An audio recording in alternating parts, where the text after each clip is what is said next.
కూర్చొని మీరు కాంట్రాక్ట్లు వేస్తే కాంట్రాక్ట్లు వేసిన వాళ్ళందరినీ మేము బెదిరించేస్తాం, జైల్లో పెడతామంటే ఏమనుకుంటున్నారా మీరంతా?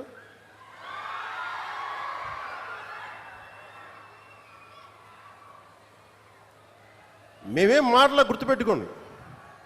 అలా బెదిరించే సమూహం ఎవరైనా సరే,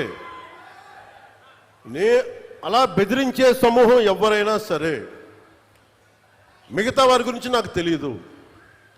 పవన్ కళ్యాణ్కి అధికారం ఉన్నా అధికారం లేకపోయినా పవన్ కళ్యాణ్ ఎప్పుడు పవన్ కళ్యాణ్ లాగే ఉంటాడు. భయపడ్డాం. చాలా ఇంట్లోంచి బయటకు వచ్చేటప్పుడు తిరిగి వెళ్తాం లేదు అని డిసైడ్ అయ్యే వస్తాం. అందువల్ల మీ ఆకు రౌడీలు కానీ, అలాగే చెప్తున్నా, ఏదైనా మాట్లాడితే అధికారులు కూడా భయపడుతున్నారు. ఎందుకు భయపడుతున్నారంటే చెవుల్లో చెప్తారు, అదే సార్ వాళ్ళ వెనక చాలామంది రౌడీలు ఉంటారండి, కిరాయి హంతకులు ఉంటారంటే, మీకు కరెక్ట్గా యోగి ఆదిత్యనాథ్ లాంటి ట్రీట్మెంట్ కనుక ఒక్కొక్కడికి ఇస్తే,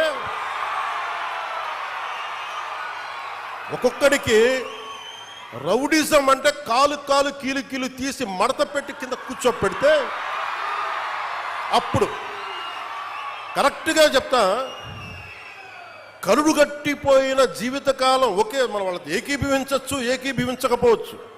నక్సలైట్స్ తోటి, వామపక్ష తీవ్రవాదులతో మనం ఏకీభవించవచ్చు, ఏకీభవించకపోవచ్చు.